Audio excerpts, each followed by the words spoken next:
Nabiullah Sulaiman alaihi salatu wassalam adalah nabi dari nabi-nabi Bani Israel, dan dia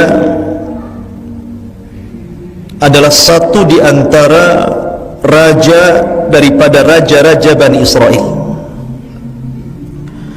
Kita tahu bahwa raja Bani Israel yang pertama kali siapa?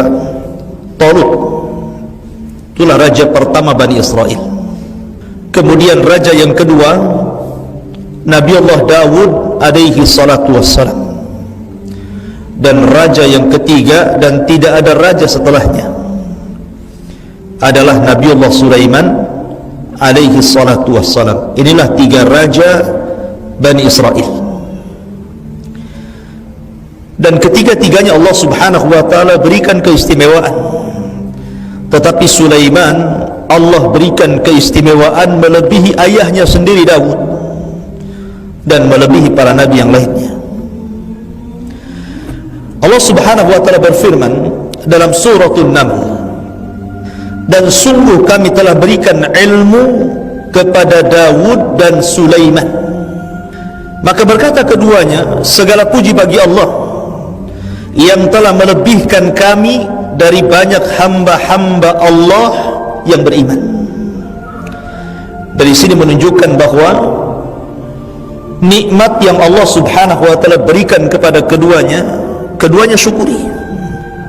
Dalam ayat yang lain, dalam surah As-Sad, Allah mengatakan, wa wahabna li Dawud Sulaiman ni'mal abdu innahu awwab. Dan kami hibahkan, berikan kepada Dawud seorang anak namanya Sulaiman, dan sebaik-baik hamba adalah orang yang senantiasa bertobat kepada Allah subhanahu wa ta'ala. Lah, Sulaiman ini memiliki keistimewaan dibandingkan bapaknya, di mana Allah lebihkan Sulaiman ini dalam bab hukum dan qadha. Jadi Sulaiman itu kalau memutuskan sebuah perkara, maka keputusannya sangat adil dan bisa menyelesaikan perkara, dan itu Allah lebihkan dibandingkan bapaknya. Saya akan ceritakan beberapa kisah. Di zaman Nabiullah Sulaiman alaihi salatu wassalam, pernah suatu ketika seseorang itu punya kambing. Kemudian kambingnya ini lepas dan memakan tumbuh-tumbuhan kebun orang lain, padahal baru ditanam tuh tumbuh-tumbuhannya, dimakan sama kambing. Maka yang punya kebun ini tidak terima. Akhirnya kemudian datang kepada Nabiullah Dawud alaihi salatu wassalam, minta perkaranya diselesaikan. Ini bagaimana ini? Kambing dia sudah masuk ke kebun saya, kemudian memakan tumbuh-tumbuhan yang ada di tempat saya. Maka Nabiullah Dawud alaihi salatu wassalam memutuskan, tetapi putusannya kurang memuaskan. Akhirnya kemudian di waktu yang sama Nabiullah Sulaiman ada di situ. Kemudian Sulaiman alaihi salatu wassalam minta izin kepada bapaknya untuk memutuskan dua perkara orang ini. Maka Nabiullah Sulaiman mengatakan, bagaimana kalau seandainya kambing si A ini yang memakan tumbuhan si B kau tahan, ditahan sama yang punya kebun, dan boleh mengambil manfaatnya, pamannya susunya dan begitu seterusnya. Dan kewajiban si A yang memiliki kambing itu, maka dia harus mengembalikan kebunnya tadi, menanamnya kembali, kemudian menyiramnya kembali, sampai sebagaimana sedia kala sebelum kambing itu memakan tumbuhan itu. Akhirnya kemudian disepakati keputusan Sulaiman. Di sini Allah subhanahu wa ta'ala mengatakan, fafahamna Sulaiman, kami berikan kepahaman kepada Sulaiman. Ma'asyiral muslimin yang dimuliakan Allah subhanahu wa ta'ala. Kemudian Allah subhanahu wa ta'ala berfirman, wa warisa Sulaimanu Dawuda, dan Sulaiman telah mewarisi dari ayahandanya Daud. Tentu yang dimaksud mewarisi di sini mewarisi kerajaan dan kenabian, mewarisi ilmu dari bapaknya. Karena Daud alaihi salatu wassalam seorang nabi yang Allah subhanahu wa ta'ala turunkan kepada dia sebuah kitab dari kitab-kitab langit namanya Zabur. Dan Daud diberikan suara yang indah. Apabila dia membaca Zabur itu, bukan hanya manusia tertegun, tapi burung-burung datang dan ikut mendengarkannya. Makanya Nabi SAW ketika menyamakan keindahan suara Abu Musa al-Ash'ari radhiyallahu an, kata Nabi SAW, suaramu hai Abu Musa seperti suara ala Daud, saking indahnya. Lah Daud ini memiliki putra Sulaiman. Tetapi Sulaiman memang ada satu kisah yang menarik. Apakah Sulaiman punya anak? Sulaiman ini istrinya banyak, 100. Jadi dikisahkan dalam sebuah riwayat, pada satu malam Sulaiman berjanji untuk berhubungan dengan 100 istrinya. Dan dia bersumpah agar setiap satu istrinya melahirkan seorang mujahid fi sabilillah. Tapi Sulaiman lupa mengucapkan insya Allah. Rupanya Allah tidak kabulkan kecuali satu. Yang satu itu pun anaknya cacat, separuh manusia. Ma'asyiral muslimin yang dimuliakan Allah subhanahu wa ta'ala, dari sini juga faedah tentang pentingnya mengucap insya Allah. Karena insya Allah itu kalimat yang ajaib, yang terkadang bisa menjadikan sesuatu yang kita kehendaki menjadi sebuah kenyataan. Insya Allah itu. Makanya kalau kita cerita tentang Ya'juj dan Ma'juj, ketika Ya'juj dan Ma'juj setiap hari melubangi dinding untuk keluar, mereka tidak bisa keluar. Karena apabila mereka melubangi, kemudian di malam hari, kemudian di terik matahari mereka, ketika matahari terbit, maka mereka masuk lagi ke gua. Tiba-tiba besoknya lubang yang dikorek itu sudah kembali lagi sebagaimana semula. Sampai kemudian di akhir zaman Allah ilhamkan kepada pemimpin Ya'juj dan Ma'juj ini mengucapkan insya Allah ketika melubangi itu. Dan subhanallah, ketika mengucapkan insya Allah, rupanya lubang itu tidak kembali, tapi tetap seperti itu, sehingga mereka terus mengorek, akhirnya berhasil menjebol benteng Dzulqarnain. Itu karena apa? Karena keistimewaan insya Allah. Begitu juga kisah Nabi SAW ketika orang-orang Arab ini, orang-orang kafir bertanya kepada Nabi SAW. Kemudian Nabi SAW menjanjikan jawabannya besok, tapi Rasul lupa mengucapkan insya Allah. Rupanya jawabannya tidak kunjung datang. Jibril tidak kunjung datang sampai sebulan lamanya, baru kemudian Jibril memberikan jawaban. Maka penting kita mengucapkan insya Allah. Baik. Waqala, maka Sulaiman pun berceramah, berkhutbah di hadapan kaumnya. Hei manusia, sesungguhnya telah diajarkan kepada kami bahasa-bahasa burung, dan kami diberikan segala sesuatu. Sesungguhnya ini benar-benar karunia yang nyata dari Allah subhanahu wa ta'ala. Nabi Allah Sulaiman, Allah berikan keistimewaan mampu menundukkan awan, mampu menundukkan angin, mampu menundukkan binatang-binatang, dari burung sampai binatang buas, bahkan mampu menundukkan jin sekalipun, apalagi manusia. Dan itu keistimewaan yang tidak diberikan kepada raja-raja sebelum dan setelah Sulaiman. Makanya Nabi SAW suatu ketika sedang sholat, ketika sholat diganggu setan, maka kemudian Nabi SAW pun akhirnya menangkap setan itu. Jadi selepas sholat dia tangkap setan itu, kemudian dicekiknya. saking kerasnya Rasul mencekik setan, maka keluar air liur setan itu sampai kemudian terkena kepada tangan Nabi SAW, dan Rasul merasakan dinginnya liur setan itu. Kemudian Nabi SAW mengikat setan itu di tiang masjid.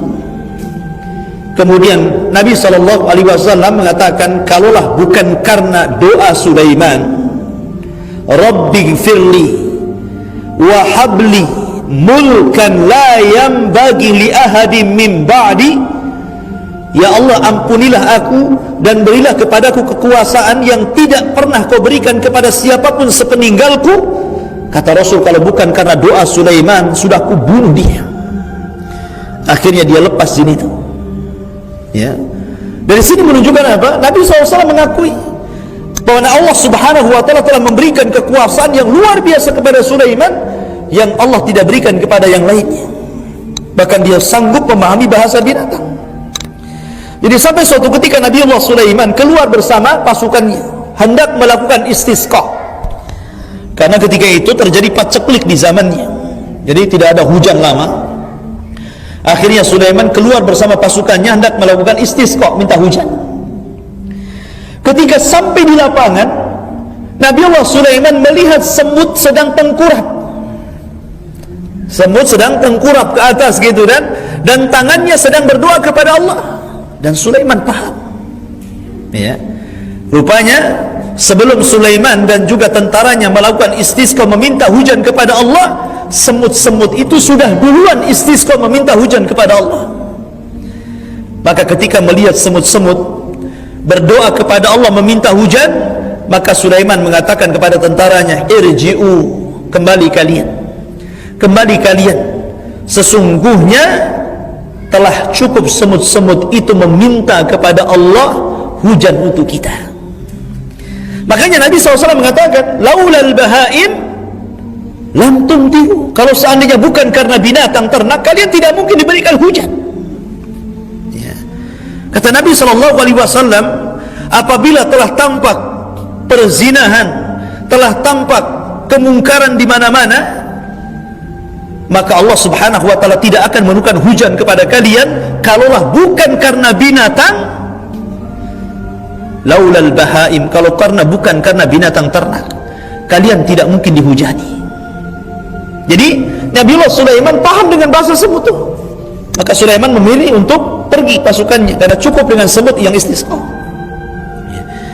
Bahkan dalam sebuah kisah nanti dikisahkan ayat selanjutnya, bagaimana Sulaiman juga ketika membawa tentaranya tiba-tiba dihadang dengan pasukan semut.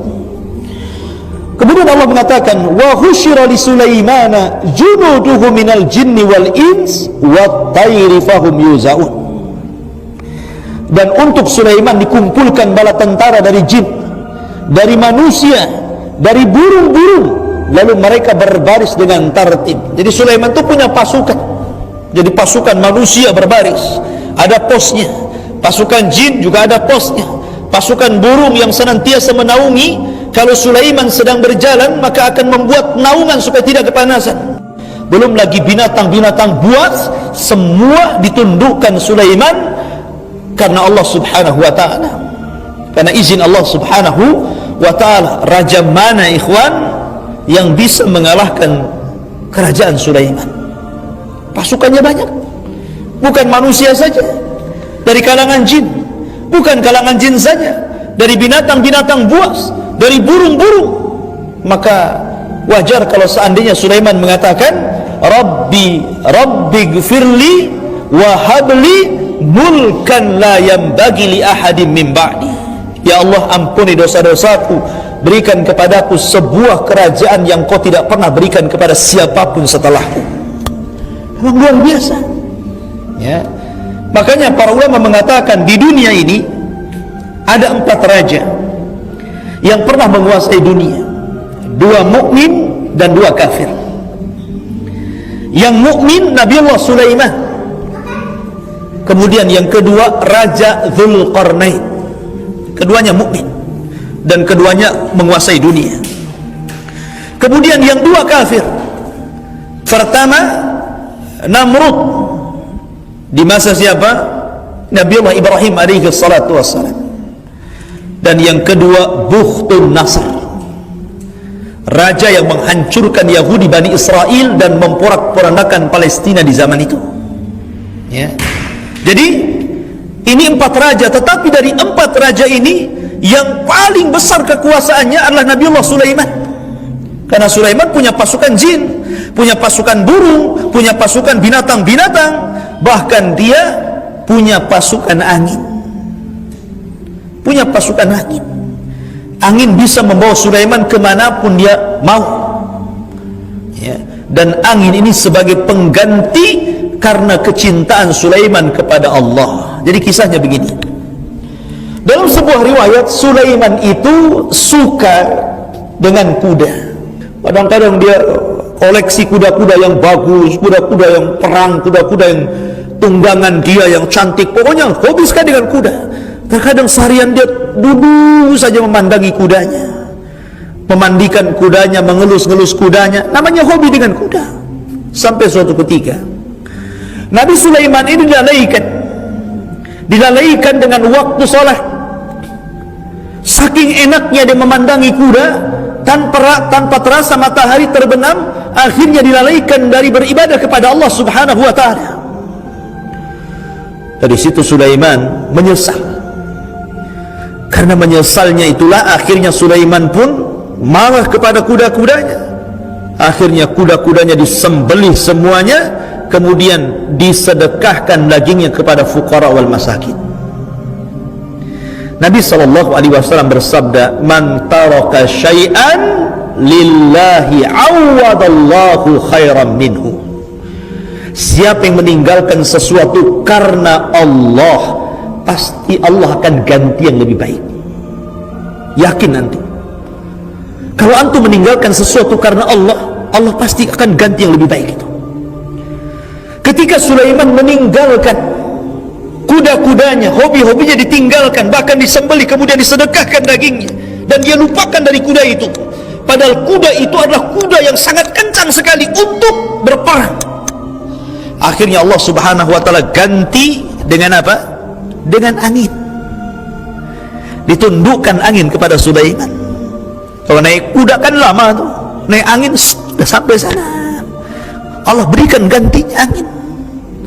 Maka antum yakin ikhwan, kalau ada hal yang diharamkan Allah Subhanahu wa ta'ala, kemudian antum belum mampu meninggalkannya, kalau antum yakin ketika meninggalkannya karena Allah, maka pasti Allah akan ganti yang lebih baik.